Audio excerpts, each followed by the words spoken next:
जय हिंद साथियों, नमस्कार। आपका स्वागत है सर्विस क्लासेस केजीजी में। जैसा कि आपके स्क्रीन पर दिख रहा है, सीबीएसई एंड बीएसईबी को लेकर क्लास 10 का मोस्ट इम्पोर्टेंट चैप्टर जिसका नाम है यूरोप में राष्ट्रवाद, जिसमें हम लोग ये भी जानेंगे नेपोलियन महोदय का क्या योगदान था।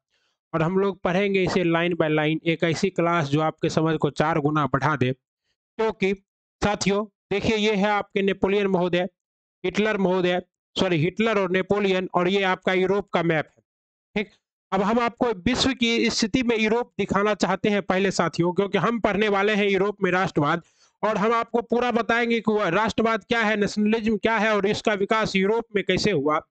और ये जो क्लास है साथियों, ये आपके हर एग्जाम के लिए, चाहे वो कोई भी एग्जाम हो, बिहार दरोगा हो, बीपीएससी हो या फिर यूपीएससी हो, और क्लास 10 के लिए तो वरदान क्लास है ही। क्योंकि यहाँ से क्लास 10 में भी 10 से 12 प्रश्न आएंगे, और आपके हर एग्जाम में 1 से 2 प्रश्न तो यहाँ से आता ही है। क्योंकि आपको पता है साथियों कि यूरोप जो है वो लगभग 300 वर्षों तक पूरे विश्व पर शासन किया है यूरोप महादेश ने। और यूरोप महादेश जो कि एक महादेश है भी नहीं, क्योंकि छद्म महादेश है, क्योंकि महादेश होने के लिए किसी भी लैंड के टुकड़े को चारों ओर से पृथक रूप से अलग होना चाहिए।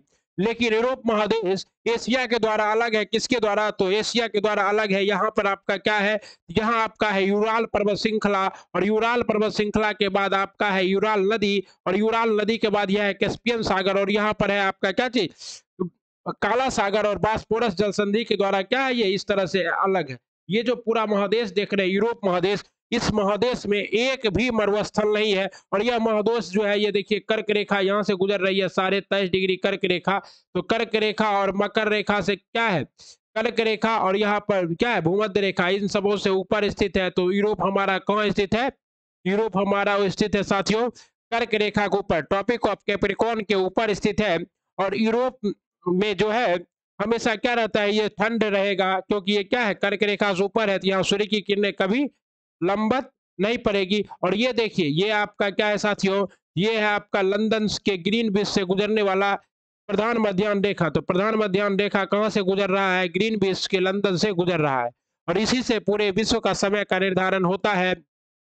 और ये आपका क्या है, लंदन है, ब्रिटेन है। और इसने हमारे ऊपर कितने सालों तक शासन किया था साथियों? इस रास्ते से आकर इसने हमारे ऊपर लगभग 200 सालों तक शासन किया था। लेकिन यूरोप में राष्ट्रवाद चैप्टर इतना महत्वपूर्ण क्यों है? क्योंकि यूरोप के राष्ट्रवाद से ही पूरे विश्व में राष्ट्रवाद की क्या हुआ, जन्म हुआ। और यूरोप के राष्ट्रवाद को ही, यूरोप की राष्ट्रवाद और भारत के राष्ट्रवाद में बहुत अंतर है। उस अंतर को भी हम लोग समझेंगे कि यूरोप का राष्ट्रवाद कैसे एक क्षेत्रीयता का बाद है, जबकि भारत का राष्ट्रवाद एक देश प्रेम का राष्ट्रवाद है। हम लोग पढ़ेंगे कि कैसे यूरोप में पुनर्जागरण का उद्भव हुआ, कैसे यूरोप अंधकार युग से प्रकाश युग की ओर क्या हुआ, अग्रसर हुआ। कैसे यूरोप में क्या हुआ, नेपोलियन का उदय हुआ। कैसे नेपोलियन ने ना चाहते हुए भी पूरे यूरोप को एक होने की क्या दे दी, सूत्र दे दी। और नेपोलियन के ही आक्रमण की वजह से जर्मनी और इटली का क्या हो सका, एकीकरण हो सका। हिटलर का उदय भी हम लोग पढ़ेंगे। और हम लोग ये जो यूरोप का मोस्ट इंपॉर्टेंट ये जो पार्ट है आपका, तो आपको पता है कि रसिया एक ऐसा देश था जो कि 3 महादेशों में था। किस में था साथियों? तो एशिया में था, साथ ही साथ किस में था, यूरोप में है। और ये इस किस में था, तो उत्तरी अमेरिका में महादेश में भी था, उत्तरी।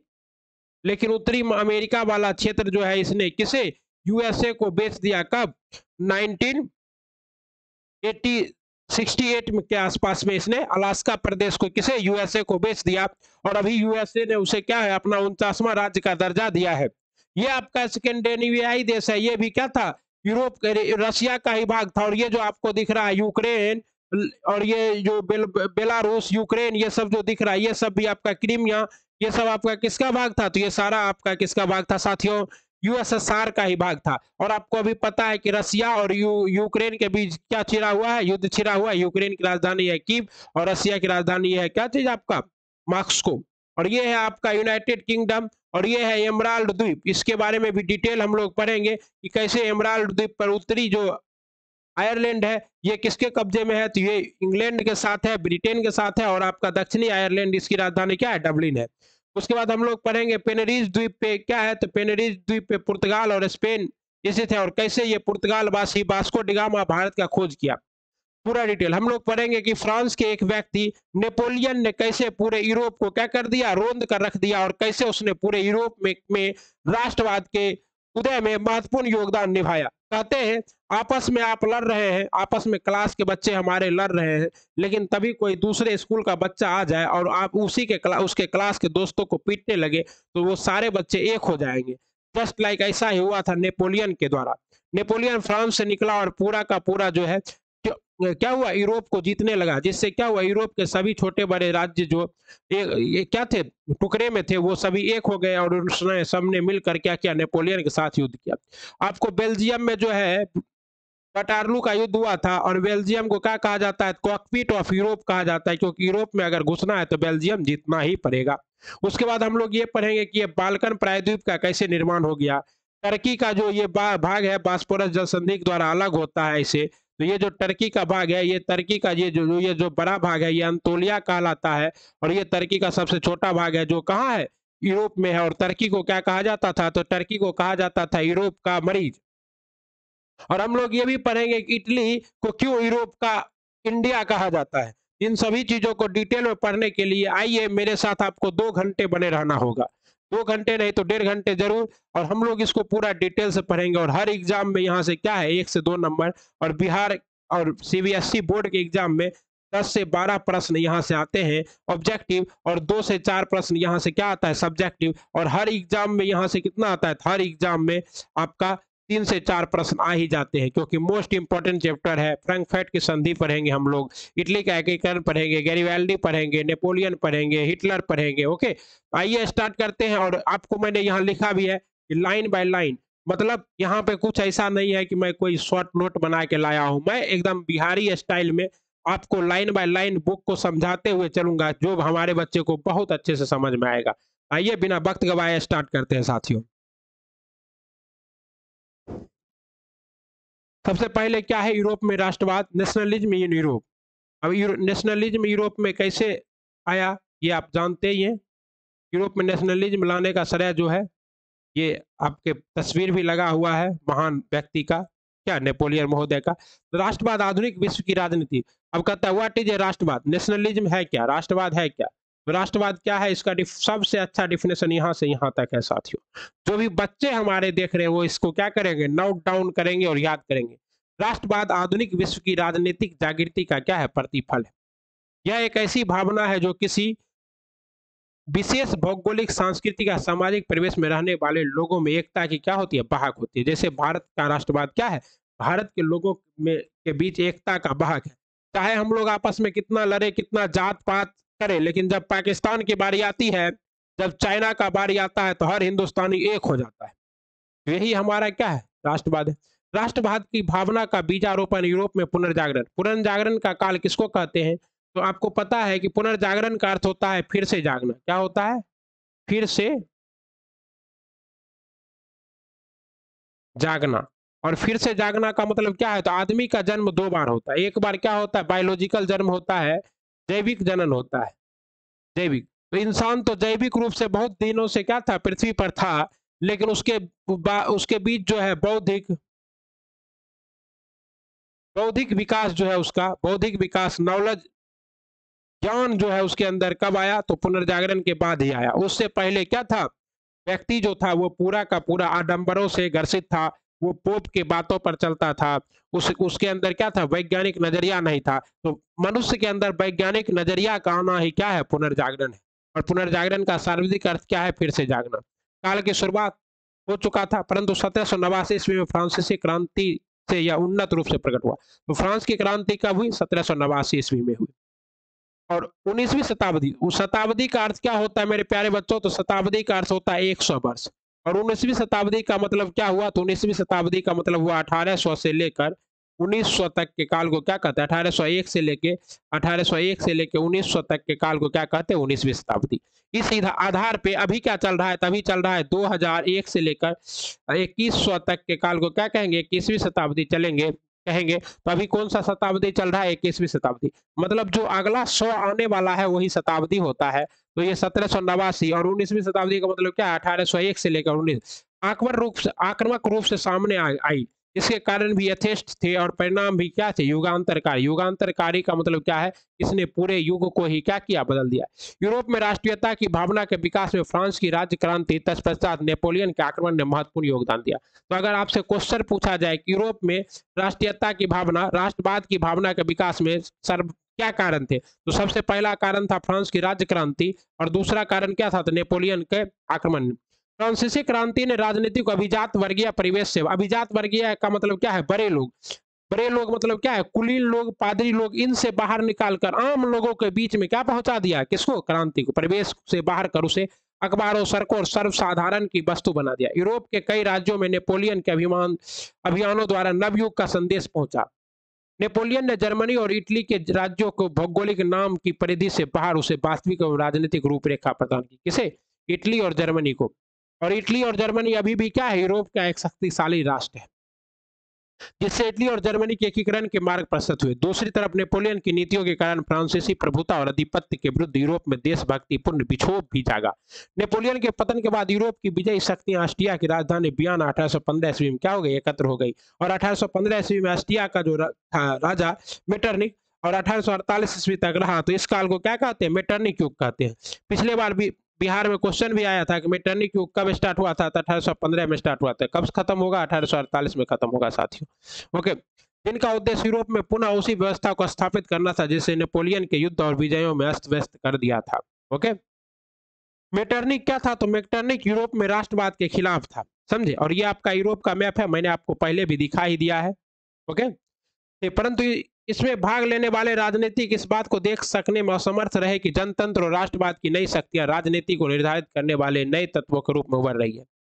सन 1815 ईस्वी में वियना सम्मेलन, तो ये क्वेश्चन है इंपॉर्टेंट। 1815 में क्या हुआ था, वियना सम्मेलन की मेजबानी ऑस्ट्रिया के चांसलर किसने की, मेटरनिक ने। ऑस्ट्रिया के चांसलर किसने की, मेटरनिक ने किया। घोर प्रतिक्रियावादी, प्रतिक्रियावादी का मतलब क्या है, जो एकदम जो क्या हो, न्यूटन के थर्ड लॉ को मानता हो, मतलब action, every action is equal reaction, मतलब हर बात पे रिएक्शन देता हो, उसे क्या कहते हैं, प्रतिक्रियावादी। तो ये क्या था, भयंकर रिएक्शनिस्ट था, मतलब हर चीज का क्या करता था, विरोध करता था, अपने हिसाब से चीजों को चलाना चाहता था। कौन, मेटरनिक। और तो ये भी पूछेंगे हम, मेटरनिक प्रतिक्रियावादी क्या है।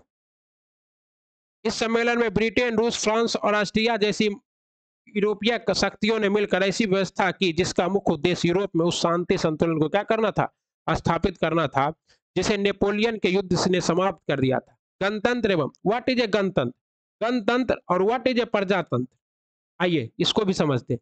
गणतंत्र का मतलब क्या होता है, राष्ट्र का प्रमुख, राष्ट्र प्रमुख आपका क्या हो, चुना हुआ हो, इलेक्टेड हो, चुना हो, इलेक्टेड हो, उसे क्या कहते हैं, गणतंत्र। और प्रजातंत्र का मतलब क्या होता है, प्रजा का शासन, प्रजा का शासन, मतलब क्या है, आपका जो राष्ट्रीय अध्यक्ष है, राष्ट्र अध्यक्ष, ये चुना होना चाहिए।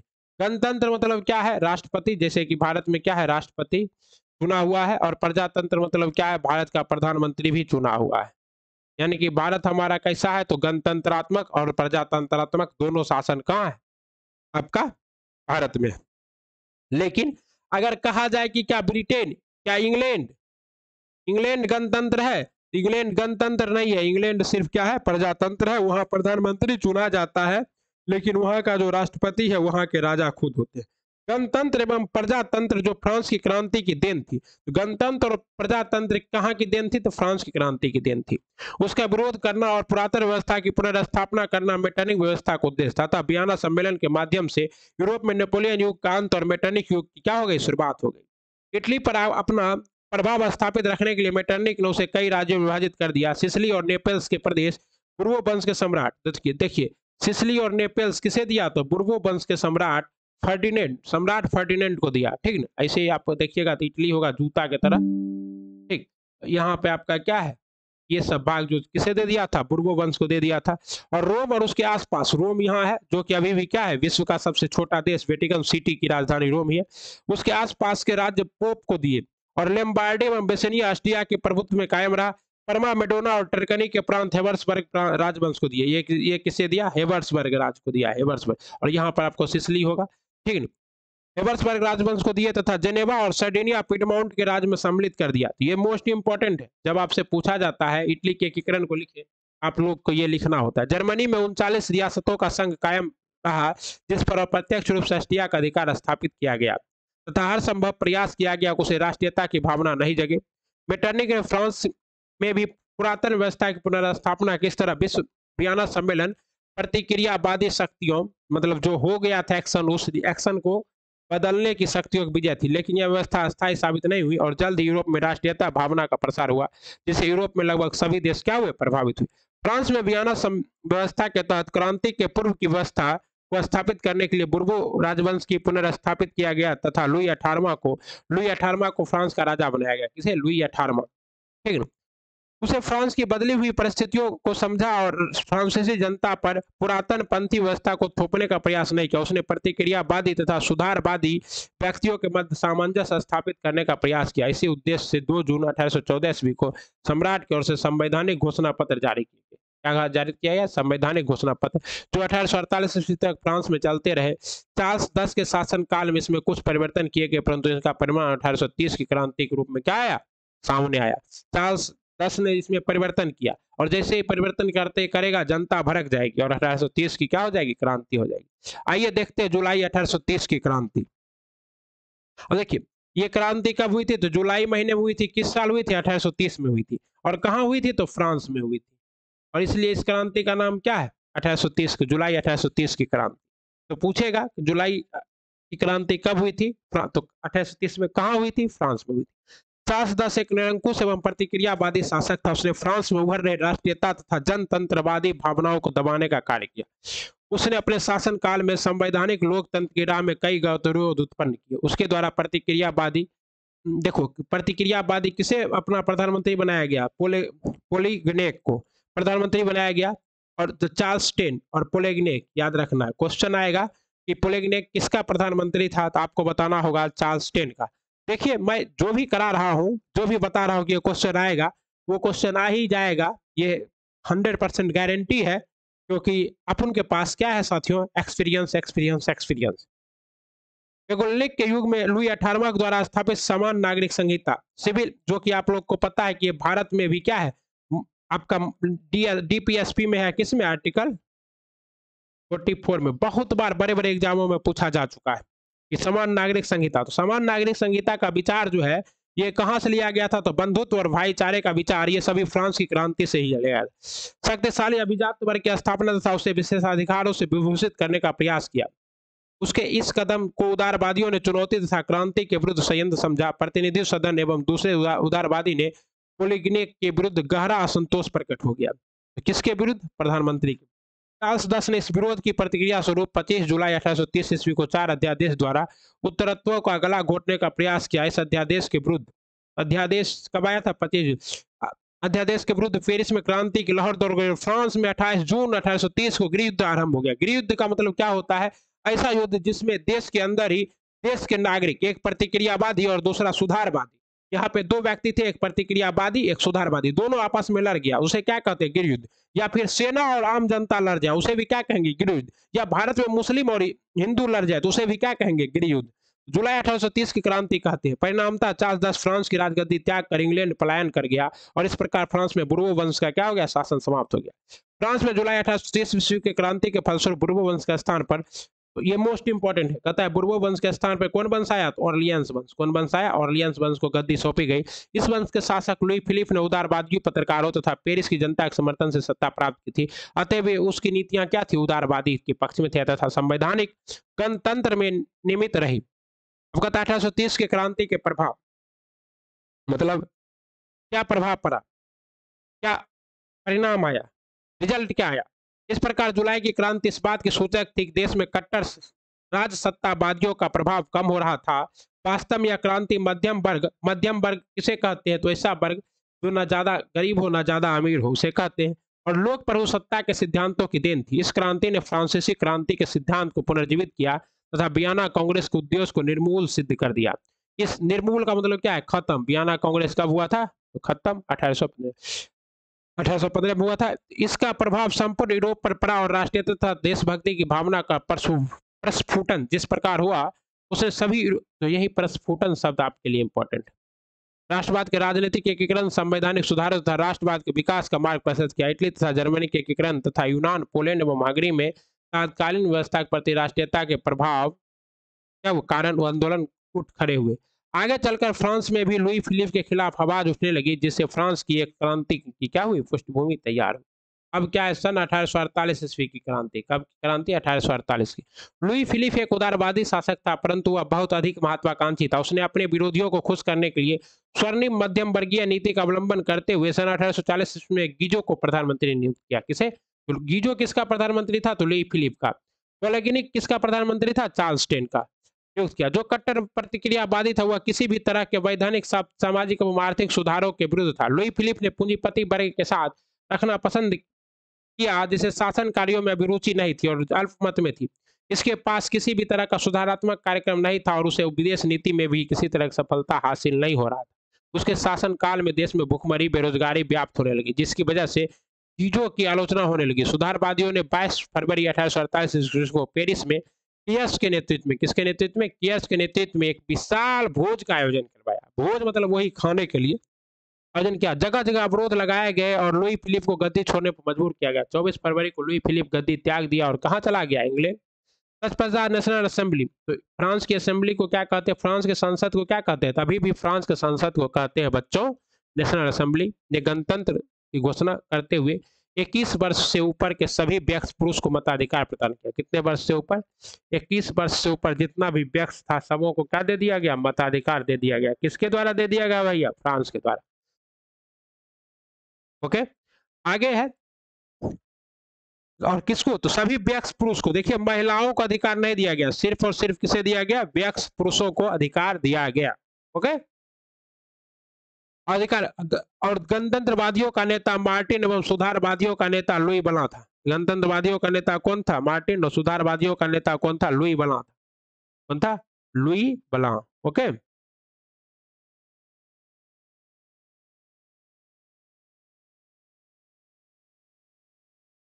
चलिए आगे देखते रहिए।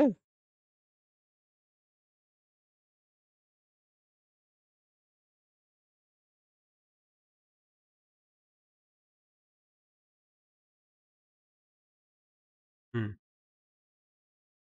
और क्या हुआ? दोनों ही में मतभेद आरंभ हो गया और लुई नेपोलियन फ्रांस का क्या बन गया? सम्राट। ये नेपोलियन बोनापार्ट नहीं है, ये क्या है? लुई नेपोलियन है। इस क्रांति ने न सिर्फ फ्रांस की पुरातन व्यवस्था का अंत किया, बल्कि Italy, Germany, Austria, Holland, England, Switzerland, Denmark, Spain, Poland, Ireland तथा इंग्लैंड भी इस क्रांति से प्रभावित। तो यूरोप का जो बड़े बड़े देश थे, सभी क्या हुए? फ्रांस की इस क्रांति से प्रभावित हुए। किससे? 18 जुलाई 1848 की क्रांति से। इटली तथा जर्मनी के उदारवादियों ने बढ़ते हुए इस असंतोष का फायदा उठाया और राष्ट्रीय एकीकरण के द्वारा राष्ट्र राज्य की स्थापना की मांगों को आगे बढ़ाया, जो संवैधानिक लोकतंत्र के सिद्धांत पर क्या हुआ? आधारित था। आइए पढ़ते हैं इटली का एकीकरण। 19वीं शताब्दी के आरंभ में मात्र एक भौगोलिक अभिव्यक्ति था। इटली क्या था? 19वीं शताब्दी के आरंभ में मात्र एक भौगोलिक अभिव्यक्ति था, तूता के जैसा देश। ओके, जहाँ कई स्वतंत्र राज्य हुए। इस कारण यहाँ अलगाव क्या किया थी? भावना थी। इटली के एक राष्ट्र के, देखिए यही है आपका इटली और ये आपका इटली का जो है एकीकरण के पूर्व इटली, ये सब बटा हुआ है। इटली का ये प्रांत किसी और के, ये प्रांत किसी और के कब्जे में है, ये किसी और के कब्जे में है। ये सब नीचे का, ये दक्षिणी इटली है, ये आपका मध्य इटली है और ये आपका क्या है? ये आपका नीदरलैंड के, ये ऑस्ट्रिया के कब्जे में है, ये बुर्बो वंश के कब्जे में है, ये दूसरे के। और एकीकरण के बाद इस तरह से पूरा इटली क्या हो गया यहाँ से?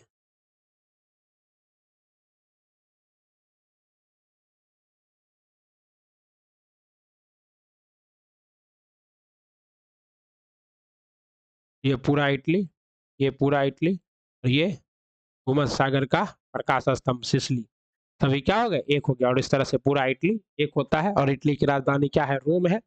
ओके, चलिए। तो रूस में स्थापित होने में भौगोलिक समस्याओं के अलावा कई अन्य समस्याएं थी, जैसे इटली में ऑस्ट्रिया और फ्रांस के विदेशी राष्ट्रों का हस्तक्षेप था। अतः इस एकीकरण में इसका विरोध अवश्य ही था। इधर राजधानी रोम में भी पोप के प्रभाव में थी। पोप की इच्छा थी कि इटली का एकीकरण स्वयं उसके नेतृत्व में धार्मिक दृष्टिकोण से हो, के शासकों के नेतृत्व में। इसके अलावा अनेक आर्थिक और प्रशासनिक विसंगतियां भी क्या थी? मौजूद थी। इसके बावजूद 19वीं शताब्दी के आरंभ में इटली के राष्ट्रीयता के विकास हो रहा था। फ्रांस में होने वाली घटनाओं का प्रभाव भी यहाँ स्पष्ट रूप से पड़ रहा था। नेपोलियन के सैन्य अभियानों ने इटली के नवजागरण तथा एकीकरण में क्या बनाया? अप्रत्यक्ष रूप से ही सही परंतु महत्वपूर्ण योगदान दिया। इटली विजय के पश्चात नेपोलियन ने इसे 3 गणराज्यों में गठित किया था: सिसपाइन गणराज्य, लुगिरियन गणराज्य तथा ट्रांसफेडेन। उसने यातायात व्यवस्था को भी चुस्त दुरुस्त किया तथा संपूर्ण क्षेत्र में एक शासन के अधीन लाया। इस सभी कारणों से वहां जागृति आई। नेपोलियन के पतन 1814 ईस्वी के पश्चात वियना कांग्रेस 1815 द्वारा इटली को पुराने रूप में लाने के उद्देश्य से इटली को 2 राज्य पिडमोंट और सर्डिनिया का एकीकरण कर दिया गया। इस प्रकार इटली के एकीकरण की दिशा तय होने लगी। ओके, इटली में 1820 ईस्वी में कुछ राज्यों में संवैधानिक सुधार के लिए नागरिक आंदोलन होने लगे। एक गुप्त दल कार्बोनरी का गठन राष्ट्रवादियों द्वारा किया गया। यह गुप्त दल का गठन कार्बोनरी का गठन किसके द्वारा किया जाएगा? जिसका उद्देश्य छापामार युद्ध के द्वारा राजतंत्र को नष्ट कर गणराज्य की स्थापना करना था। प्रसिद्ध राष्ट्रवादी नेता मेजनी का संबंध भी इसी दल से था। कार्बोनरी का स्थापना किसने किया था? वहां के व्यापारियों ने किया था। यह व्यापारियों का एक दल था और क्रांतिकारी दल था जिसका एक नेता कौन था? मेजनी। 1830 ईस्वी में फ्रांसीसी क्रांति के प्रभाव से इटली भी अछूता नहीं रहा सका और यहाँ भी नागरिक आंदोलन शुरू हो गए। मेजनी ने इस नागरिक आंदोलन का उपयोग करते हुए उत्तरी और मध्य इटली में एकीकृत गणराज्य स्थापित करने का प्रयास किया, लेकिन ऑस्ट्रिया के चांसलर मेटरनिख द्वारा इन राष्ट्रवादी नागरिक आंदोलन को दबा दिया गया और मेजनी को इटली से पलायन करना पड़ा। मेजनी क्या हुआ? इटली से निकल गया। आइए मेजनी के बारे में पढ़ते हैं। मेजनी साहित्यकार, गणतांत्रिक विचारों का समर्थक और योग्य सेनापति था। क्वेश्चन आता है कि मेजनी के बारे में शॉर्ट नोट लिखिए। आप लोग लिखिएगा कि मेजनी साहित्यकार, गणतांत्रिक विचारों का समर्थक और योग्य सेनापति था। एक लाइन तो लिखना ही लिखना है आपको, कॉमन लाइन है ये, लेकिन अब आगे ये नहीं लिखना है। लेकिन वह तत्कालिक राजनीतिक परिस्थितियों को बेहतर समझ नहीं रखता था, अतः उसमें आदर्शवादी गुण थे। और वो क्या था? एक आदर्शवादी व्यक्ति था। आदर्शवादी का मतलब क्या है कि आदर्श पर चलेंगे। भाई देखो, साम दाम दंड भेद जो अपनाएगा वही तो जीत पाएगा। क्या?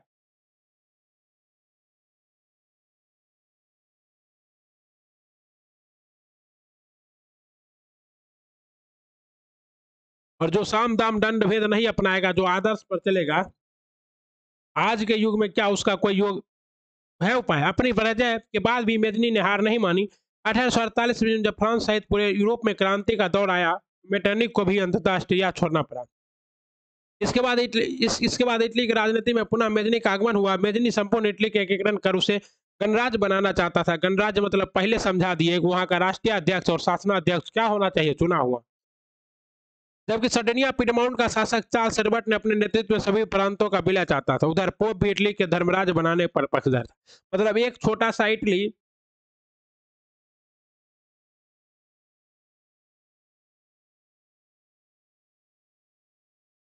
ये एक छोटा सा इटली और इसमें 3 धरा। एक धरा है यहाँ पे जो चाहता है कि इटली का एकीकरण, उसके एक पोप है और एक क्या है, ये तो तीनों मिलकर इटली का एकीकरण करे तो जल्दी हो जाए। ऑस्ट्रिया और इटली के कुछ भागों पर आक्रमण किए जाने लगे।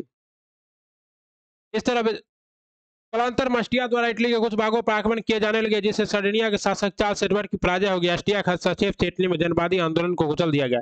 इस प्रकार मेजनी की पुनः हार हुई और वह पलायन कर गया। एकीकरण का द्वितीय चरण अब स्टार्ट होता है। देखिए,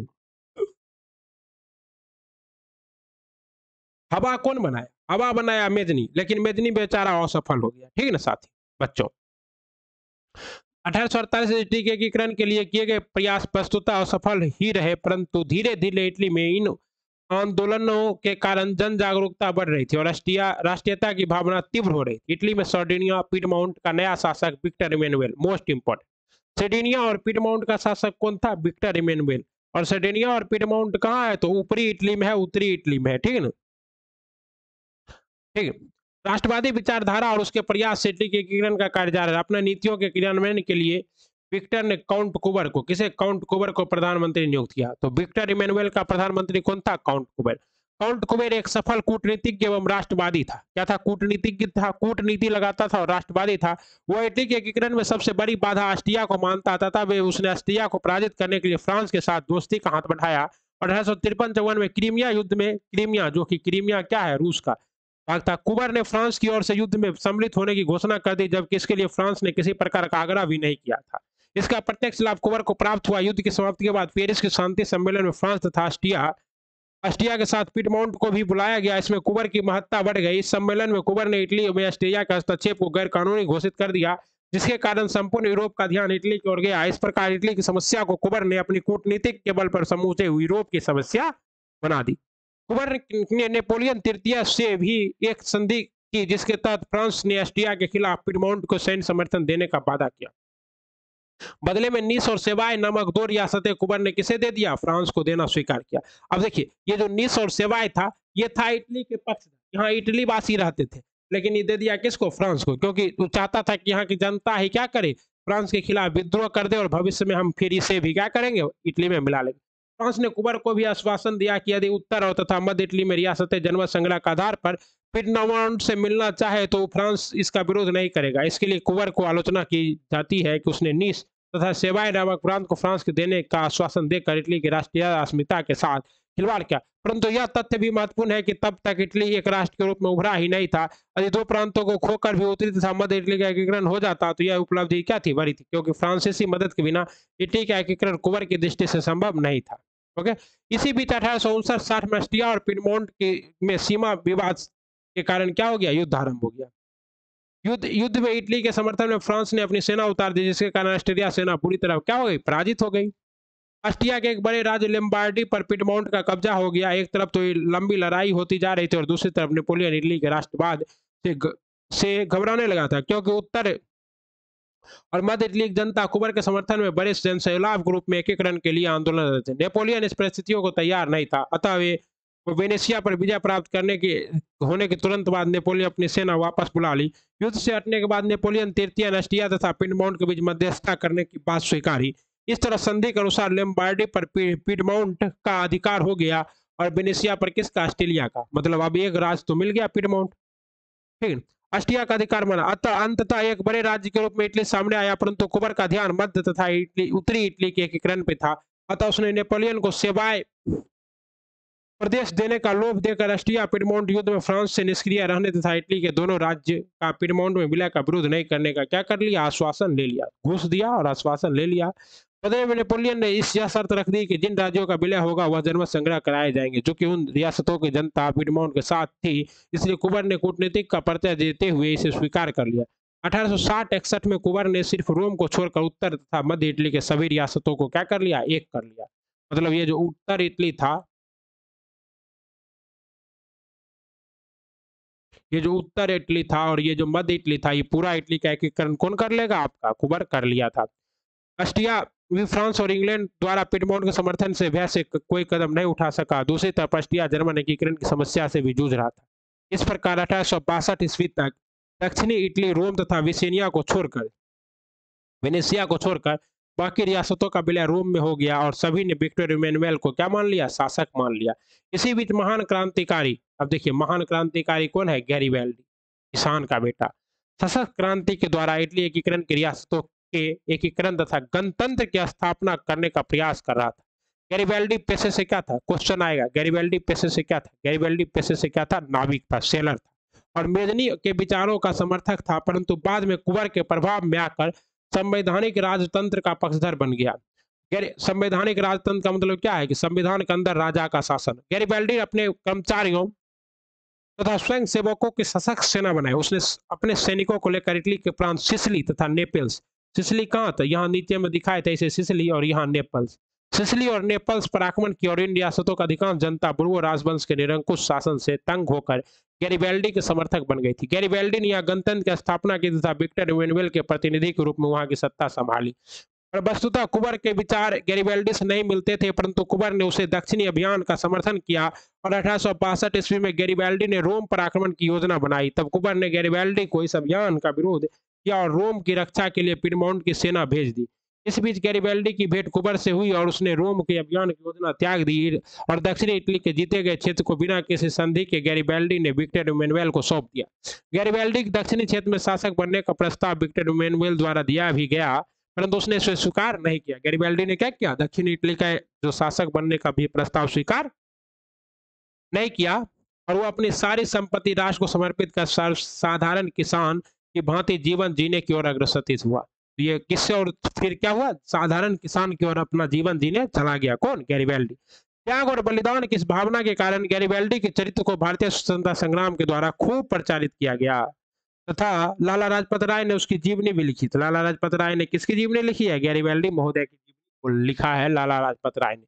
1862 ईस्वी में दुर्भाग्यवश कुंवर की मृत्यु हो गई और इस तरह वे पूरे इटली का एकीकरण नहीं देख पाए।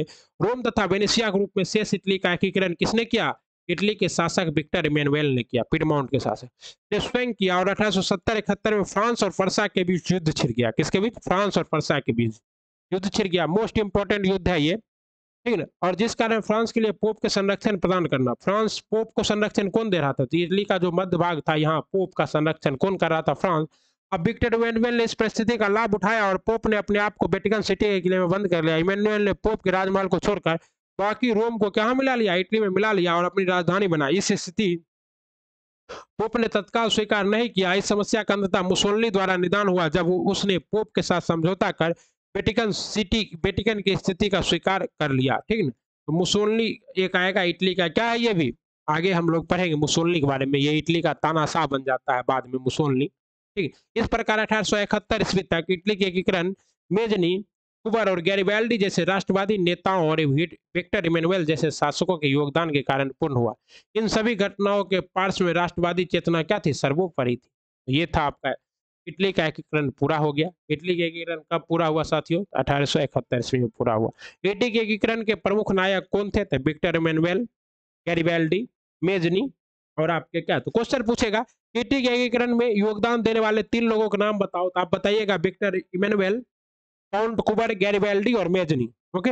ईटी के एकीकरण के दौरान ही जर्मन क्षेत्र में भी शासन प्रक्रियाएं चल रही थी, अतः दोनों देश का एकीकरण लगभग साथ साथ ही हुआ। इसका? इटली और जर्मनी का। ओके। अब आपको दिखाते हैं साथियों जर्मनी। देखिए जर्मनी कहाँ स्थित है? तो इटली के ऊपर फ्रांस और फ्रांस के ऊपर क्या है? देखिए यहाँ तो आपका इटली था, अब ये आपका क्या है?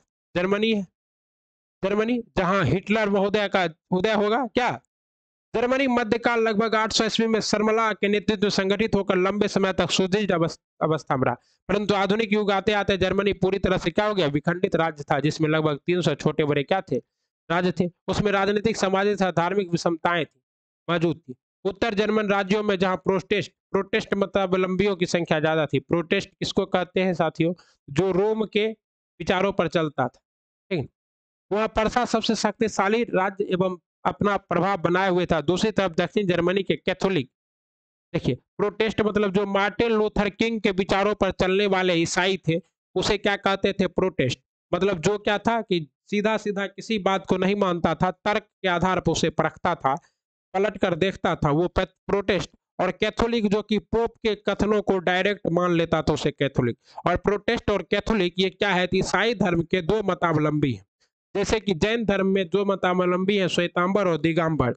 जैसे कि हिंदू धर्म में है आपका क्या चीज? नैयार और अरबार। उसी तरह क्या है? ईसाई धर्म में है प्रोटेस्ट और क्या है? कैथोलिक। बहुल राज्य की प्रतिनिधि सभा डाइट थी, डाइट।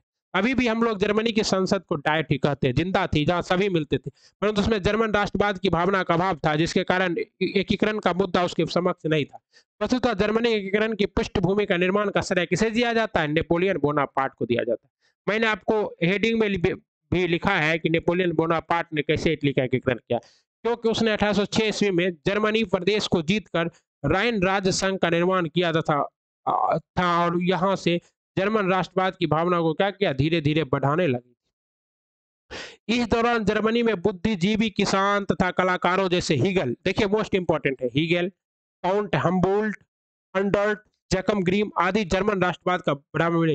हीगल ने ऐतिहासिक द्वंद्ववाद की व्याख्या करते हुए जर्मन राष्ट्रवाद के विकास की भूमिका। द्वंद्ववाद का मतलब क्या है? कि आधुनिक युग से मतलब जो ऐतिहासिक रूप से इटली और दूसरे राज्यों के बीच में जो द्वंद्व था, उसकी व्याख्या किसने की? हीगल ने की। और जर्मन राष्ट्रवाद, वर्षा का चांसलर बिस्मार्क हीगल के विचारों से काफी प्रभावित था। ओके। वर्षा का चांसलर कौन था? बिस्मार्क। आइए अभी आगे पढ़ेंगे। अडार्ट के कविताओं के माध्यम से, अंडार्ट ने कविताओं के माध्यम से देशभक्ति जागृत की। हेडनबर्ग तथा नेवेल्स के जर्मनी के गौरव में अतीत को सामने रखा। चित्रकारों ने जर्मन संस्कृति याद दिलाया कि यार हम लोग क्या है, बहुत बड़े हैं, हम लोग आर्य कुल के आदमी, हम लोग पूरे विश्व पर विजय प्राप्त करते थे। ये सब बोलकर क्या किया? जर्मनी के लोगों को गौरवमय कर दिया और उसे बोला आप तो तुम लोग क्या हो? महान हो, नायक हो। उन्होंने उन्होंने नायक नायिकाओं को जीवन चित्रों द्वारा राष्ट्रवाद की बढ़ावा दिया। इस प्रकार जब जर्मनी की सामंतवादी व्यवस्था से पूरी तरह निकाल कर आधुनिक युग में प्रवेश करने को तैयार हुआ। जर्मनी में राष्ट्रीय आंदोलन की शिक्षण संस्थाओं एवं विद्यार्थियों का भी योगदान था। शिक्षकों एवं विद्यार्थियों ने जर्मनी एकीकरण के उद्देश्य से ब्रूसेन सेम्ट नामक सभा स्थापित की। किसने? ब्रूसेन सेप्ट।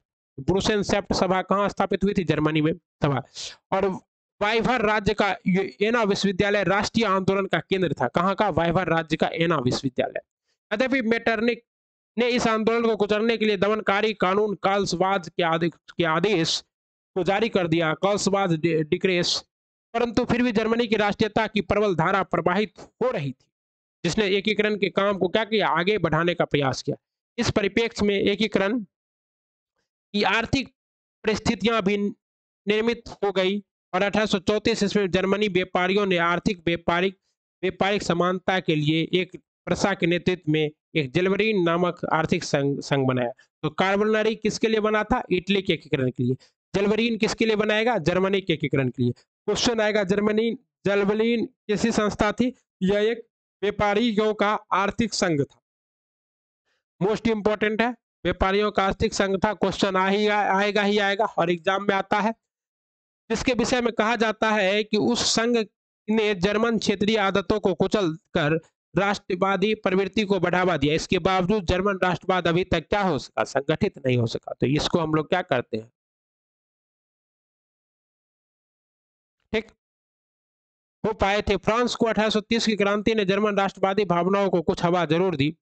सैक्सनी, हैनोवर आदि राज्यों में लोकतांत्रिक विद्रोह होने लगे, परंतु पर्सा और ऑस्ट्रिया ने मिलकर इसे कुचल डाला था। 1848 ईस्वी की फ्रांसीसी क्रांति ने जर्मन राष्ट्रवाद को एक बार फिर भड़का दिया। दूसरी तरफ इस क्रांति ने मेटरनिक के युग का अंत भी कर दिया। मेटरनिक युग का अंत 1848 में, और इसी समय जर्मन राष्ट्रवादियों ने वान गोगोर्न के नेतृत्व में मार्च 1848 में पुराने संसद की सभा को फ्रैंकफर्ट में बुलाया। कहाँ बुलाया? फ्रैंकफर्ट में बुलाया। फ्रैंकफर्ट क्या है? तो जर्मनी का एक प्रसिद्ध शहर है। ओके, और फ्रैंकफर्ट की संधि के द्वारा ही जर्मनी का क्या होगा? एकीकरण होगा। लेकिन अब आपको बताना है साथियों, जर्मनी का राजधानी क्या है? तो जर्मनी की राजधानी है बर्लिन। क्या है राजधानी? फ्रैंकफर्ट राजधानी नहीं है, राजधानी है बर्लिन। ऐसा मत समझिएगा कि फ्रैंकफर्ट महान शहर है तो क्या है। यह निर्णय लिया गया कि पर्सा के शासक फ्रेडरिक विलियम जर्मन राष्ट्र का नेतृत्व करेंगे और उसी के अधीन समस्त जर्मन राज्य का एकीकरण किया जाएगा। साथ ही लोकतांत्रिक वैधानिक राजत्व शासन सिद्धांत को अपनाया जाएगा। परंतु फ्रेडरिक जो एक निरंकुश एवं रूढ़िवादी विचार का शासक था, उसने व्यवस्था को मानने से इनकार कर दिया, क्योंकि वह स्पष्ट रूप से ऑस्ट्रेलिया संघर्ष से बचना चाहता था। जर्मनी के कुछ अन्य क्षेत्रों के राज्य के एकीकरण के इस प्रस्ताव को विरोध किया। इस गतिरोध से एकीकरण का मार्ग अवरुद्ध हो गया था। जर्मनी राज्यों में विद्रोह की स्थिति पैदा हो गई थी, जिसे ऑस्ट्रिया और पर्सा ने मिलकर क्या किया? दबा दिया। पर्सा अब तक समझ चुका था कि जर्मनी का एकीकरण उसी के नेतृत्व में हो सकता था, इसलिए उसने अपनी सेना शक्ति बढ़ानी शुरू कर दी। इसी बीच फ्रेडरिक का देहांत हो गया और उसका भाई विलियम पर्सा का क्या बन गया? शासक। और ये जैसे विलियम पर्सा का शासक बनेगा, ये किसे? अपने विलियम राष्ट्रवादी विचारों का पोषक था। उसने सुधार के फलस्वरूप जर्मनी में औद्योगिक क्रांति की हवा तेज हो गई और साथ ही आधारभूत संरचनाओं का भी काफी सुधार हुआ, जिसने जर्मनी राष्ट्र की एकता के सूत्र में बांधने का प्रयास तेज किया। विलियम ने एकीकरण के उद्देश्य में ध्यान में रखकर महान कूटनीतिज्ञ, कूटनीतिज्ञ का मतलब क्या है? मतलब जब जरूरत पड़े दुश्मन से, दोस्त से, मतलब हर आदमी साथ मिला लो, किसी तरह कूटनीति करो और अपना स्वार्थ को सिद्ध कर लो। इसी को क्या कहते हैं? कूटनीति कहते हैं। तो महान कूटनीतिक बिस्मार्क को अपना क्या चांसलर नियुक्त किया। आप लोग भी एक बढ़िया कूटनीतिक बनिएगा, ठीक है? खूब अच्छे से समझिए कूटनीति क्या को। तो अभी जैसे कि बीजेपी, कांग्रेस, ये सब क्या करती है? राजनीति के साथ साथ कूटनीति भी तो करती है। अब क्या है आपका बिस्मार्क? बिस्मार्क के बारे में जानना बहुत इंपॉर्टेंट है। बेचारा काला कल उठा क्या? ओके, बता। बिस्मार्क जो जर्मन डाइट में पर्सा का प्रतिनिधित्व हुआ करता था, जर्मन डाइट में पर्सा का प्रतिनिधि प्रारंभ से हीगल के विचारों से प्रभावित था और जर्मन संसद डाइट में अपनी सफल कूटनीति का लगातार परिचय देता आ रहा था। वह निरंकुश राजतंत्र का समर्थन करते हुए जर्मनी के एकीकरण के प्रयास में जुट गया था। यह उसकी कूटनीतिक सफलता की थी कि चाहे उदारवादी राष्ट्रवादी हो या कट्टरवादी राष्ट्रवादी, सभी उसे अपने विचारों का क्या मानते थे? समर्थक। मतलब कोई इसको अपना विरोधी मानता ही नहीं था। अब सब इसका बेचारा का समर्थन करता था। तो ये क्या क्या आहिस्ता आहिस्ता एकीकरण की और क्या हुआ? बढ़ रहा था, ठीक है? और बिस्मार्क जर्मनी के एकीकरण के लिए सैन्य शक्ति को महत्व को समझता था और ये समझता था कि, और बिस्मार्क ने नीति भी दी थी किसका? लौह और तलवार। इसने इसने किसकी नीति? रक्त और तलवार, लौह की नीति अपनाई। रक्त और लौह की नीति किसकी थी? बिस्मार्क की। बोला मतलब अगर क्या करना है जर्मनी का एकीकरण करना है तो रक्त बहाना पड़ेगा गैर जर्मनों का अवलंबन किया। इसके तात्पर्य कि सैन्य उपायों से ही जर्मनी का एकीकरण संभव था। उसने अपने देश के अनिवार्य सैन्य सेना सेवा लागू कर दी। अनिवार्य सैन्य सेवा जो कि अभी कहाँ है, रूस ने लागू किया है। भारत में भी अनिवार्य सैन्य सेवा लागू हो जाएगा तो यहाँ का सभी युवा जो 18 वर्ष का होगा उसे 2-4 साल के लिए क्या करना पड़ेगा, 2-4 साल के लिए उसे भी अपना सैनिक में जाना होगा। कालांतर में 1830 में ऑस्ट्रिया के परसा संधि का विरोध करना शुरू किया, जिसमें परसा के नेतृत्व जर्मनी का एकीकरण नहीं हो जाना था। इस कारण अब परसा के नेतृत्व जर्मनी के एकीकरण की भावना जोर पकड़ने लगी। बिस्मार्क ने अपनी नीतियों से परसा का सुदृढ़ीकरण किया और इस कारण परसा ऑस्ट्रिया से किसी मायने में कम नहीं रह गया। तब बिस्मार्क ने ऑस्ट्रिया के साथ मिलकर 1864 ईस्वी में सेल्विंग और होल्स्टीन राज्यों के मुद्दे को लेकर डेनमार्क पर अपना, होल्स्टीन गाय भी अभी कहाँ पाया जाता है, डेनमार्क में, आक्रमण कर दिया। क्योंकि उन पर डेनमार्क का नियंत्रण था। जीत के बाद सेल्विस फरसा के अधीन हो गया और हेलोस्टिंग ऑस्ट्रिया को प्राप्त हुआ। चूंकि इन दोनों राज्यों में जर्मनों की संख्या अधिक थी, अतः फरसा ने जर्मन राष्ट्रवादी भावनाओं को भड़काकर विद्रोह फैला दिया, जिसे कुचलने के लिए ऑस्ट्रिया की सेना को परसा के क्षेत्र पार करते हुए जाना था और परसा ने राष्ट्रीय ऑस्ट्रिया को ऐसा करने से रोक दिया। मतलब क्या हुआ, जैसे मान लीजिए ये आपका क्या है, होल्स्टीन है, ये परसा है और ये ऑस्ट्रिया है, ये वाला क्षेत्र दे दिया किसको, ऑस्ट्रिया को।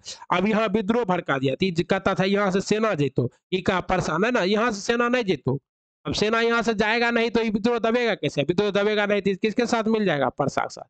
देखिए कितना बड़ा कूटनीति का खेला था बिस्मार्क, क्या साहब बच्चा समझ रहा है ना। क्योंकि बिस्मार्क की नीति के अंतर्गत ऑस्ट्रिया से युद्ध करना असंभव था, परंतु वह ऑस्ट्रिया के आक्रमणकारी साबित करना चाह रहा था। अतः पूर्व में ही उसने फ्रांस से समझौता कर लिया था। ऑस्ट्रिया फ्रांस युद्ध में फ्रांस तटस्थ रहा। ऑस्ट्रिया और परसा युद्ध में कौन रहा, ऑस्ट्रिया और परसा युद्ध में फ्रांस तटस्थ रहा। इसीलिए उसने फ्रांस को कुछ भी क्षेत्र देने का वादा किया। बिस्मार्क ने इटली के शासक विक्टर इमैनुएल को भी संधि कर ली, जिसके अनुसार ऑस्ट्रिया परसा युद्ध में इटली ऑस्ट्रेलियाई क्षेत्र पर आक्रमण कर देगा। अंततः अपने अपमान से क्षुब्ध होकर ऑस्ट्रिया 1866 में परसा के खिलाफ किसमें, सेडोवा का युद्ध। तो मोस्ट इंपॉर्टेंट है क्वेश्चन, सेडोवा का युद्ध कब होगा, 1866 में। कब होगा सेडोवा का युद्ध, 1866 घोषणा कर दी। और ऑस्ट्रिया दोनों तरफ से युद्ध में फंसकर बुरी तरह से पराजित हो गया और इस तरह ऑस्ट्रिया का जर्मन क्षेत्र से प्रभाव समाप्त हो गया और इस तरह जर्मनी एकीकरण का 2/3 कार्य, 2/3 कार्य। अब बचा कितना, 1/3 बचा, इतना क्या हो गया, पूरा हो गया, क्या पूरा। शेष जर्मनी के एकीकरण के लिए फ्रांस के साथ युद्ध करना आवश्यक था, क्योंकि जर्मनी के दक्षिणी रियासतों के मामले में फ्रांस हस्तक्षेप कर रहा था। इसी समय स्पेन की राजगद्दी का मामला उभर गया, जिस पर परसा के राजकुमार की स्वाभाविक दावेदारी थी। किसकी, परसा के राजकुमार की स्वाभाविक दावेदारी थी, परंतु फ्रांस ने इस दावेदारी का खुलकर विरोध किया और परसा से इस संदर्भ में एक लिखित वादा मांगा। बिस्मार्क ने इस बात को तोड़ मरोड़ कर प्रेस में जारी कर दिया। फलस्वरूप जर्मन राष्ट्रवादियों ने इसका क्या किया, खुलकर विरोध करना शुरू कर दिया। इससे चिढ़कर 19 जून 1870 में फ्रांस के शासक नेपोलियन ने परसा के खिलाफ युद्ध की घोषणा कर दी और सेडोन की लड़ाई में फ्रांसीसियों की जबरदस्त हार हुई। अब देखिए सेडोवा का युद्ध, सेडोवा 1866 और सेडोन 1870। मोस्ट इंपॉर्टेंट है, याद रखना है, ठीक है। और ये किसके किसके बीच में हुआ था सेडोवा, तो परसा प्लस ऑस्ट्रिया, जीता कौन, परसा। ये किसके किसके बीच में हुआ था, ये फ्रांस और परसा, जीतेगा कौन, परसा। मोस्ट इंपॉर्टेंट है, याद रखना है, ठीक है। बता 10 मई 1871 को, ये भी इंपॉर्टेंट है, फ्रैंकफर्ट की संधि। क्वेश्चन बहुत बार आ चुका है, बहुत बड़े बड़े एग्जामों में आ चुका है साथियों। फ्रैंकफर्ट की संधि कब हुई थी, 1871 में, ठीक है। दोनों राष्ट्र के बीच शांति स्थापित हुई। इस प्रकार सेडोन के युद्ध में ही एक महाशक्ति के पतन और दूसरी महाशक्ति, तो फ्रांस की एक महाशक्ति का मतलब क्या है, फ्रांस का पतन होता है और किसका उदय होता है, जर्मनी का। और यहीं से जर्मनी का क्या होता है, यूरोप में आधिपत्य बढ़ता है और द्वितीय विश्व युद्ध जब तक जर्मनी हारता नहीं है तब तक पूरे यूरोप को मथना मथ कर देता है, मह देता है एकदम दही की तरह, कौन, जर्मनी। सेडोन महाशक्ति का पतन और दूसरी महाशक्ति का उदय हुआ।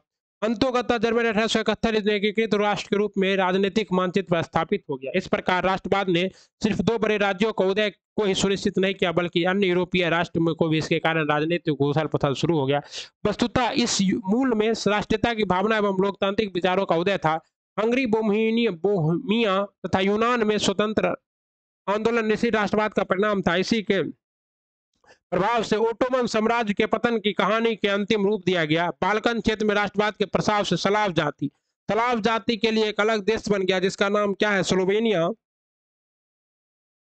ओके, आप लोग जानते होंगे, ठीक। और सर्बिया भी था स्लाव जाति। यूनान में राष्ट्रीयता का उदय। अब हम लोग किसके बारे में पढ़ेंगे, यूनान, जिसका पुराना नाम क्या था, ग्रीस था। क्या नाम था, ग्रीस। अब यहाँ पे क्या है, और इसकी राजधानी अभी क्या है, तो एंथ्रेंस है। क्या है, एंथ्रेंस। ओके, तो यहाँ पर हम लोग क्या पढ़ेंगे साथियों, अब यहाँ पर हम लोग पढ़ेंगे राष्ट्रवाद। इस संदर्भ में यूनानी राष्ट्रीय आंदोलन को देखा जा सकता है। यूनान का अपना गौरवमय अतीत रहा है, जिसके कारण उसे पाश्चात्य का मुख्य स्रोत माना जाता है, मतलब पश्चिमी का मुख्य स्रोत। यूनानी सभ्यता की सांस्कृतिक प्रगति, विचार, दर्शन, कला, चिकित्सा, विज्ञान आदि क्षेत्रों की उपलब्धियां यूनानियों के लिए प्रेरणा स्रोत थी। ये सब क्या थी, यूनानियों के लिए प्रेरणा स्रोत थी, ठीक है। पुनर्जागरण के काल में इसने प्रेरणा लेकर पाश्चात्य देशों में अपनी तरक्की शुरू की, परंतु इसके बावजूद भी यूनान तुर्की साम्राज्य की क्या रह गया, अधीन। क्योंकि यूनान क्या था, तुर्क के पास था, तो इसलिए तुर्की साम्राज्य का अधीन रह गया। फ्रांसीसी क्रांति में यूनानियों में राष्ट्रीयता की भावना की लहर जगाई। फ्रांसीसी क्रांति ने कब यूनानियों में विराष्ट्रीयता, क्योंकि धर्म, जाति और सांस्कृतिक आधार पर इनकी पहचान क्या थी, एक थी। यूनान के लोगों की क्या थी, धर्म, जाति के आधार पर प्रांत।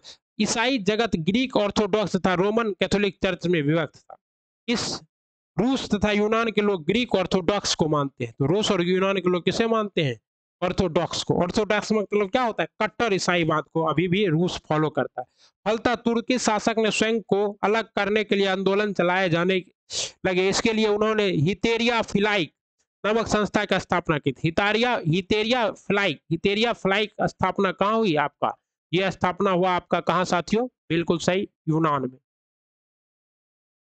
यूनान। ओके, और ओडेसा नामक स्थान पर इसका मुख्य उद्देश्य था। और आपको पता है ये साथियों कि सिकंदर कहाँ का था, तो सिकंदर रही का था।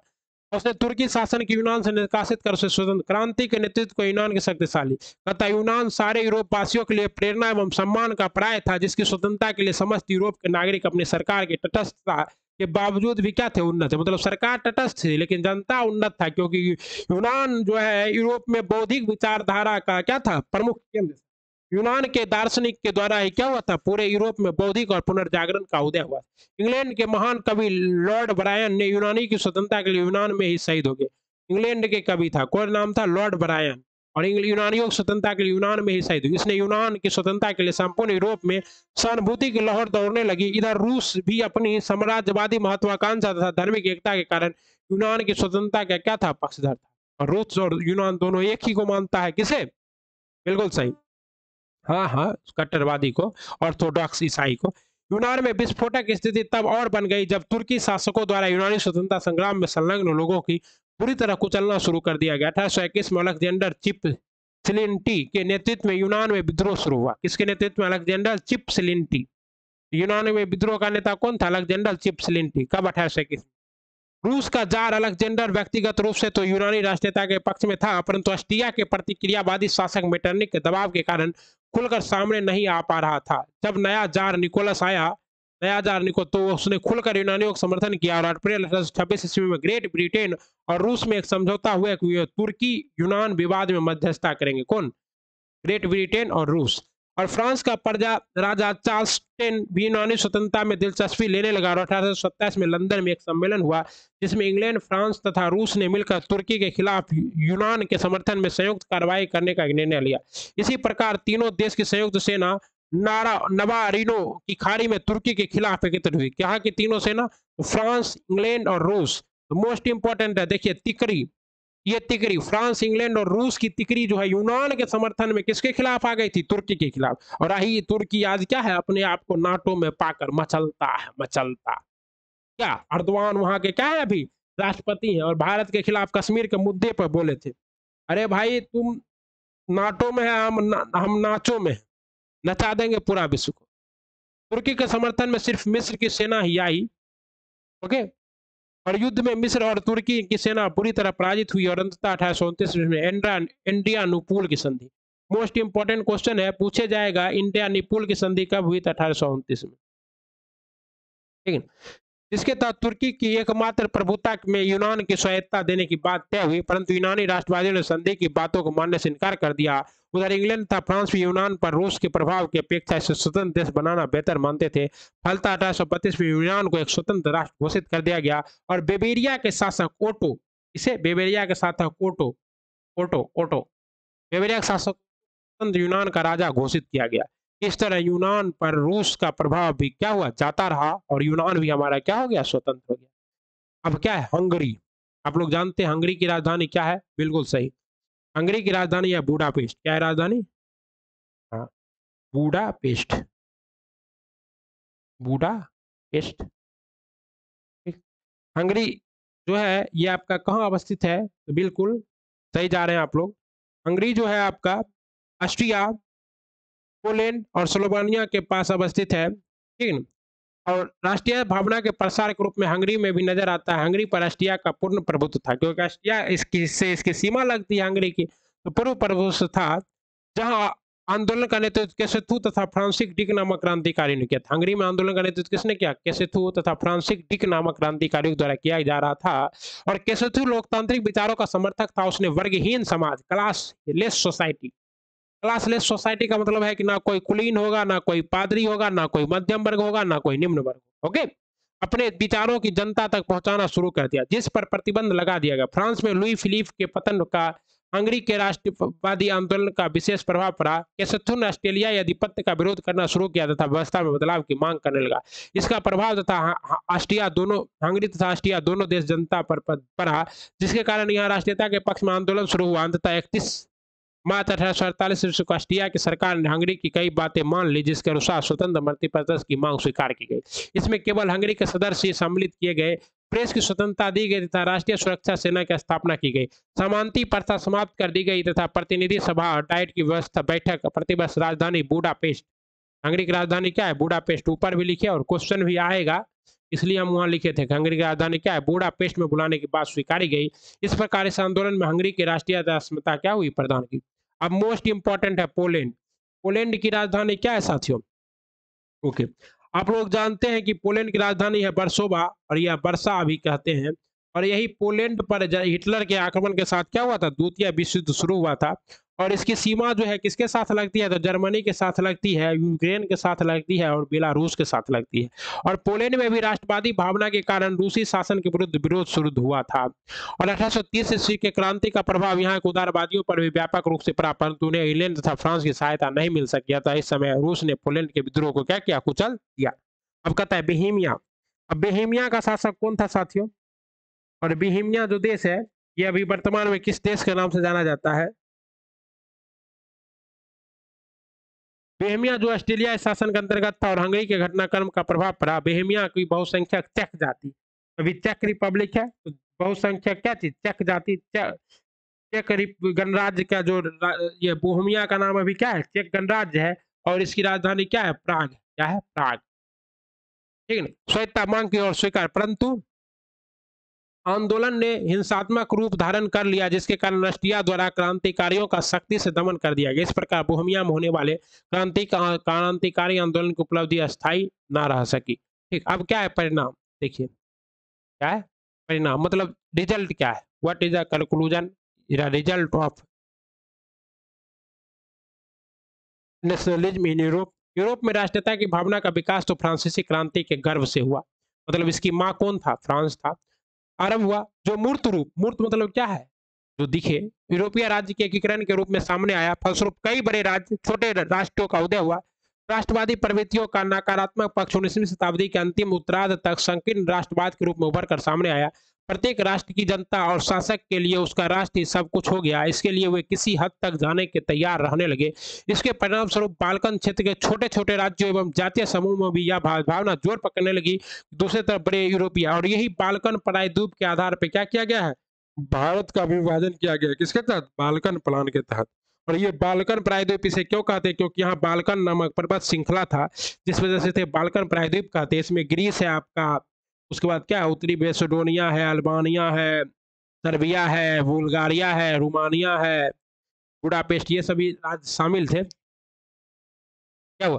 जो और बड़े यूरोपीय राज्य जर्मनी, इटली, फ्रांस, इंग्लैंड जैसे राष्ट्रों में राष्ट्रवाद की भावना इतनी बढ़ गई कि उसमें साम्राज्यवादी प्रवृत्तियां का मतलब क्या है कि अब अपनी सीमा से बाहर निकलकर दूसरे राष्ट्रों और देशों के सीमा को जीत कर उसको अपने राष्ट्र में मिलाने की भावना प्रबल होती है, क्योंकि जब आदमी से शक्ति बढ़ता है, ताकत बढ़ता है ना, तो क्या होता है, उससे बर्दाश्त नहीं होता, रहा नहीं जाता।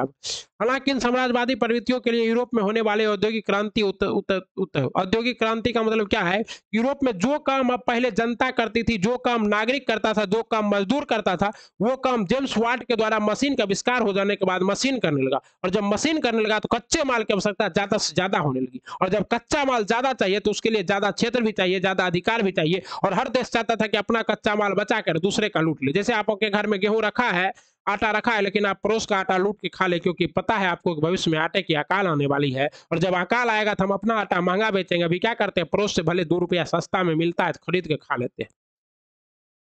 क्या इस प्रवृत्ति में सर्वप्रथम एशियाई एवं अफ्रीकी देशों को अपना निशाना बनाया, और जहां यूरोपीय देश ने अपने उपनिवेश, पहले ही लोग अपना एकीकरण कर लिया, और फिर क्या हुआ, फिर आराम से इंडिया की तरफ, अफ्रीका की तरफ मूव कर गया। इस उपनिवेश के शोषण पर ही औद्योगिक क्रांति का आधार सिरा टिके थे साम्राज्य, और यही शोषण के आधार पर ही यूरोप जो है आज इतना तरक्की कर पाया है। इस साम्राज्यवादी प्रवृत्ति के कारण ही ओटोमन साम्राज्य ध्वस्त हुआ। ओटोमन साम्राज्य किसके अधीन था, तो तुर्की के अधीन था। ये ध्वस्त हो गया, और पूरा बाल्कन क्षेत्र क्या हुआ, युद्ध का अखाड़ा बन गया। यूरोप में राष्ट्रवाद के प्रादुर्भाव ने यूरोप ही नहीं पर पूरे विश्व को जागरूक बनाया, जिसके कारण अफ्रीका एवं एशियाई उपनिवेश में विदेशी सत्ता के खिलाफ मुक्ति के लिए राष्ट्रीयता की लहर उपजी। इसी परिप्रेक्ष्य में भारत में भी यूरोपीय राष्ट्रवाद के संदेश पहुंचने शुरू हो चुके थे।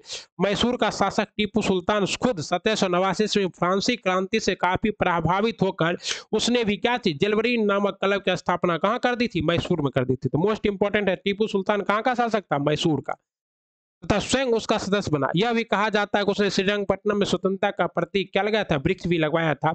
दूसरी तरफ 19वीं शताब्दी में चलने वाले सामाजिक धार्मिक सुधार आंदोलन के नेताओं ने भी भारत में राष्ट्रीयता चेतना जगाना शुरू किया, क्योंकि भारतीय को भी लग गया कि भारत से अंग्रेज का एक समूल विनाश तभी होगा जब भारत में क्या होगा, एकीकरण होगा।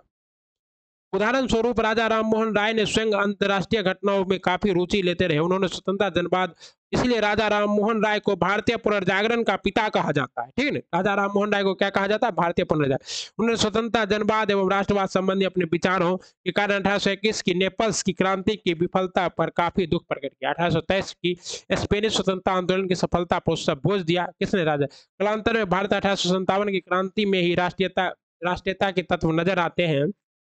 ओके, और इस प्रकार यूरोप में जन्मी राष्ट्रीयता की भावना ने प्रथमतः यूरोप को एवं अंततः पूरे विश्व को प्रभावित किया, जिसके फलस्वरूप यूरोप के राजनीतिक मानचित्र में बदलाव तो आया ही, साथ कई उपनिवेश भी स्वतंत्र हुए। ओके, ये आपका था भारत का यूरोप का राष्ट्रवाद, जो कि क्लास 10 के बुक से था, पूरा डिटेल था। ये हमारे उस बच्चे के लिए भी है जो कि बिहार बोर्ड की तैयारी कर रहे हैं, सीबीएसई की तैयारी कर रहे हैं, या फिर उसके लिए भी है जो कम्पिटेटिव एग्जाम की तैयारी कर रहे हैं। तथा इटली एवं जर्मनी में किस महादेश के अंतर्गत आते हैं, तो आपको पता है इटली और जर्मनी यूरोप महादेश के अंतर्गत आते हैं, और यूरोप विश्व का क्या है, छठा सबसे बड़ा महादेश है, छठा महादेश है, अम्मा सबसे बड़ा महादेश है, 6 नंबर पर है, 6 पोजीशन पर। और यूरोप के बाद इससे एक छोटा महादेश है ऑस्ट्रिया। फ्रांस के किस शासक वंश की पुनर्स्थापना वियना कांग्रेस द्वारा की गई थी, ये आपको पता है, पूर्व वंश की। मेजनी का संबंध किस संस्था से था, तो मेजनी का संबंध कार्बोनरी संस्था से था। और इटली एवं जर्मनी के एकीकरण के विरुद्ध में निम्न में से कौन था, तो इटली और जर्मनी के एकीकरण के विरुद्ध में ऑस्ट्रिया था। और काउंट कोबर को विक्टोरिया ने किस पद पर नियुक्त किया था, तो प्रधानमंत्री के पद पर नियुक्त किया था। गैरीबाल्डी पैसे से क्या था, तो ये गैरीबाल्डी पैसे से नाविक था। वो बात अलग है कि जब इसे ये राज्य सौंपा तो जाकर किसान बन गया। जर्मन राय राज्य का निर्माण किसके नेतृत्व में हुआ था, जर्मन राय राज्य का निर्माण नेपोलियन बोनापार्ट ने किया था। जेलवरीन एक संस्था थी, जेलवरीन एक किसकी संस्था थी, व्यापारियों की संस्था थी। रंग एवं रक्त की नीति का अवलंबन किसने किया था, तो बिस्मार्क ने किया था। फ्रैंकफर्ट की संधि कब हुई, 1871 ईस्वी में हुई। और यूरोप वासियों के लिए किस देश का साहित्य एवं ज्ञान विज्ञान प्रेरणा स्रोत था, ईरान का। 1829 ईस्वी की इंडियानुपूल की संधि किस देश के साथ हुई थी, तो इंडियानुपूल की संधि तुर्की के साथ हुई। ओके, तथा डैश के युद्ध में ही एक महाशक्ति के पतन, तो ये सेडोन का युद्ध में था, सेडोन एक महाशक्ति का पतन। और सेडोवा का युद्ध डैश और डैश के बीच हुआ था, तभी पता है, सेडोवा का युद्ध फरसा और ऑस्ट्रिया के बीच हुआ था,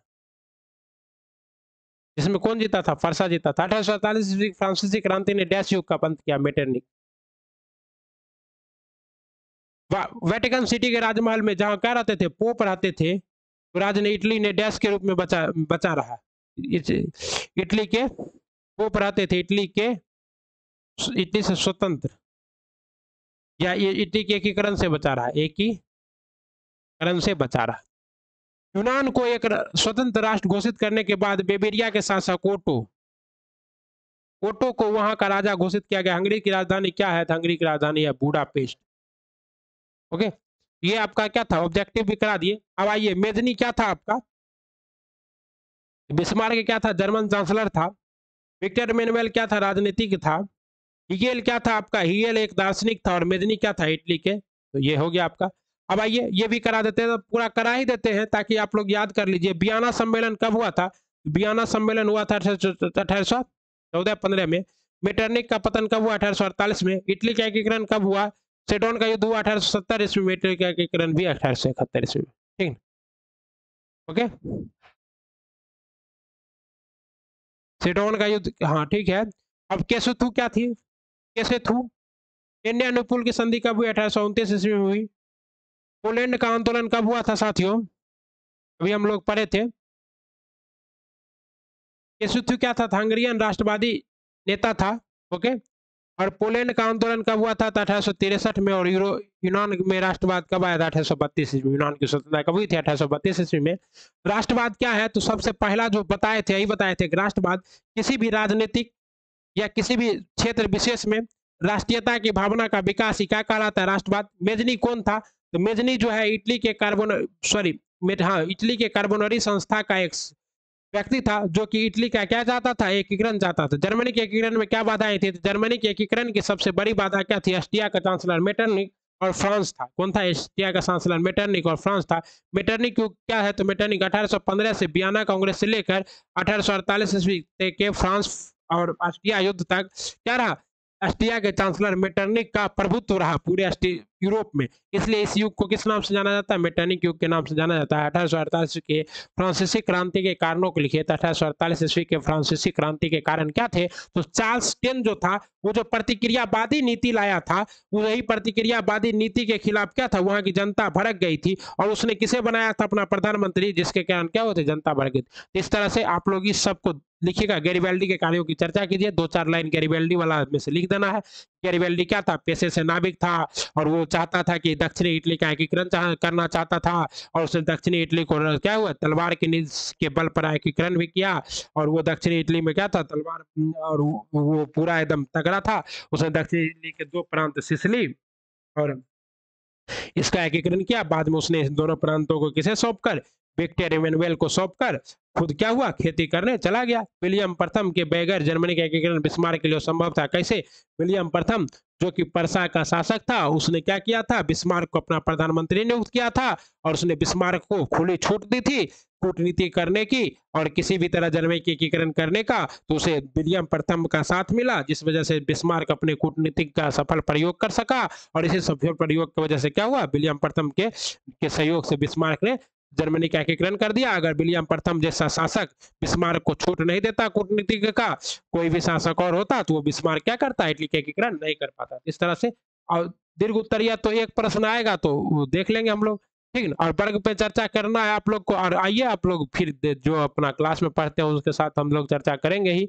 और कोई दिक्कत होगा तो उसको भी क्या करेंगे? करेंगे। और यहाँ पर एक बार हम लोग रिवीजन भी कर सकते हैं, तो रिवीजन मार दे क्या? मार देते हैं। यूरोप में राष्ट्रवाद का मतलब क्या है?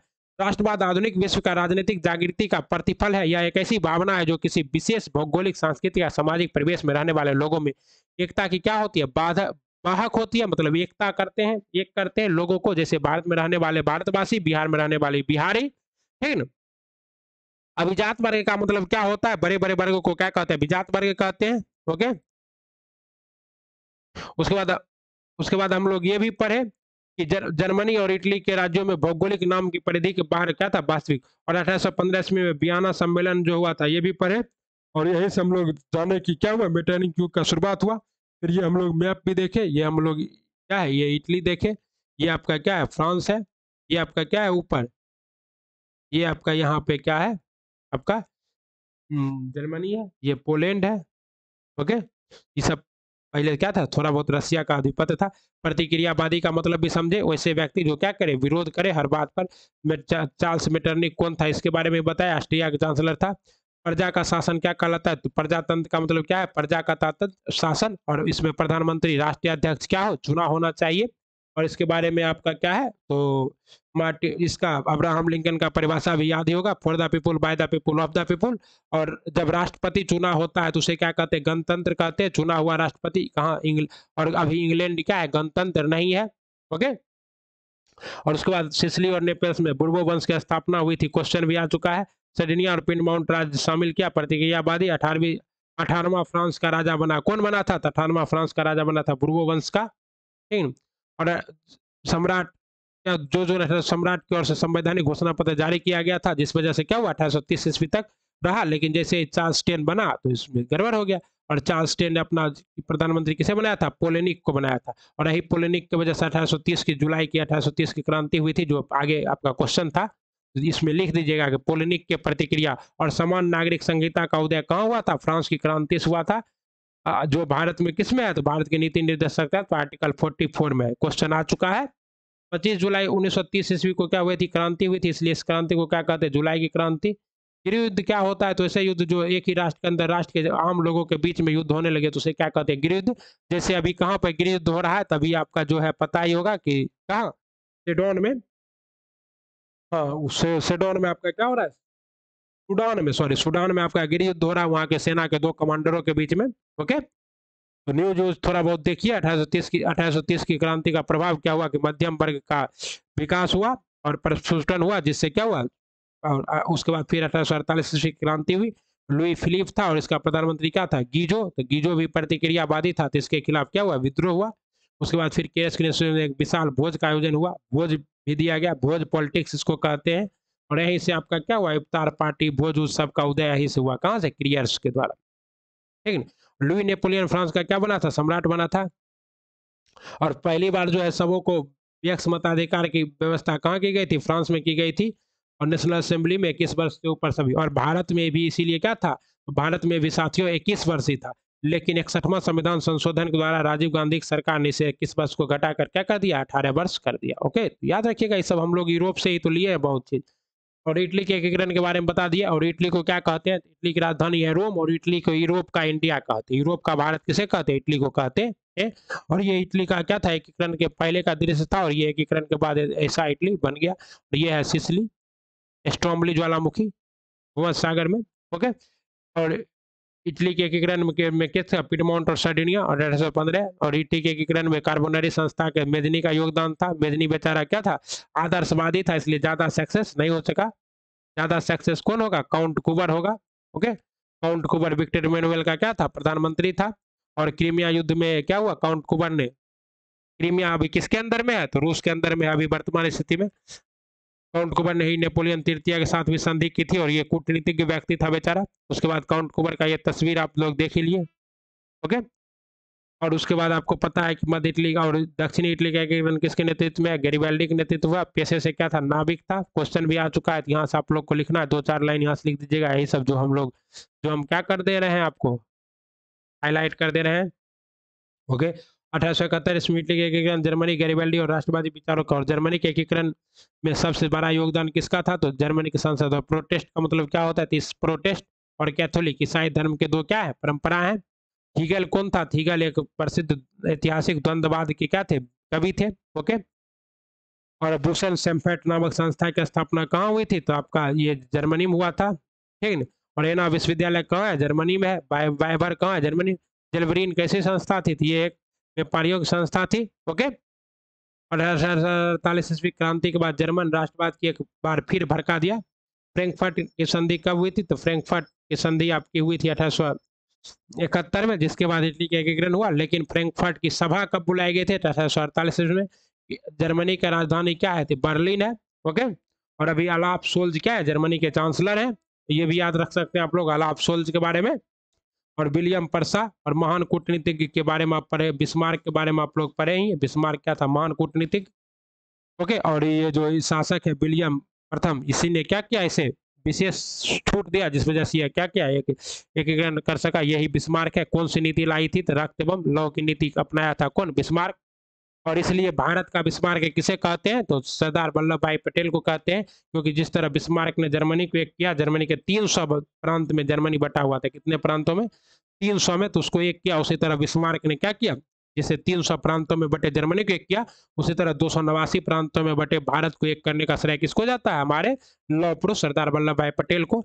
सेडोवा के युद्ध के द्वारा 1866 में किसके किसके बीच हुआ था? तो क्वेश्चन आ चुका है। सेडोवा का युद्ध हम आगे लिख भी दिए हैं। सेडोवा का युद्ध 1866 फरसा और ऑस्ट्रिया के बीच, और सेडान का युद्ध 1878 और फरसा और फ्रांस के बीच, दोनों में फरसा की जीत हुई।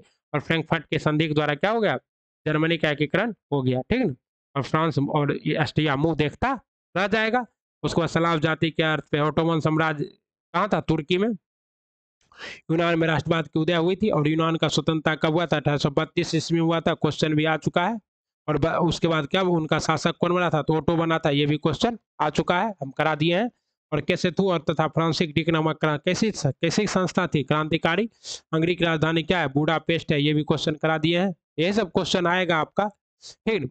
पोलैंड, पोलैंड की राजधानी क्या है? वर्सोवा है। पोलैंड पर ही क्या हुआ था? हिटलर के आक्रमण के बाद द्वितीय विश्व युद्ध स्टार्ट हुआ था 1830 ईस्वी में उदारवादियों के प्रभाव से। और बोहेमिया, बोहेमिया को अभी किस नाम से जाना जाता है? तो चेक गणराज्य के नाम से जाना जाता है। और इसकी राजधानी अभी क्या है? प्राग है।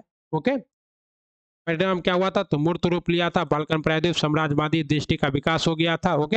हम लोग, और जेलवरीन नामक संस्था टीपू सुल्तान ने कहाँ स्थापित की थी? भारत में। और टीपू सुल्तान कहाँ का शासक था? तो मैसूर का शासक था, ठीक है। और स्वतंत्रता का वृक्ष भी लगाया था। भारतीय पुनर्जागरण के पिता किसे कहा जाता है? राजा राम मोहन राय को। इस तरह से डिटेल हम लोग पूरा एकदम कर दिए। और ऐसा कर दिए हैं कि अगर आप लोग इसको पूरा कर लेते हैं, 2 बार इस वीडियो को देखना है, अपने ज्ञान को 8 गुना बढ़ाना है। जैसा कि हम आप बोले भी थे कि अगर आप इस वीडियो को देख रहे हैं तो आपका एक ऐसी क्लास जो आपके समझ को 4 गुना बढ़ा दे। आप 2 बार देखिएगा तो ये समझ आपका कितना गुना बढ़ जाएगा? 8 गुना बढ़ जाएगा। 8 गुना बढ़ाइए अपने समझ को। और यही यूरोप है जो कि पूरे विश्व को क्या किया था? उथल पुथल किया था 200 सालों तक यूरोप अपना। और यहाँ एक भी मरुस्थल नहीं है, ठीक है ना। और ऑस्ट्रेलिया का ही भाग है, इसलिए यूरोप। और एशिया को सम्मिलित रूप से यूरेशिया कहते हैं, क्योंकि यहाँ जो है कोई प्राकृतिक जल विभाजक रेखा नहीं है। बस यूराल पर्वत के द्वारा क्या है? यूरोप और ऑस्ट्रेलिया एशिया से अलग होता है। तो चलिए अगले वीडियो में मिलते हैं। तब तक आप लोग खूब दम लगाकर पढ़ते रहिए और इस वीडियो को पूरा कंठस्थ कर लीजिएगा। जय हिंद, जय भारत, वंदे मातरम।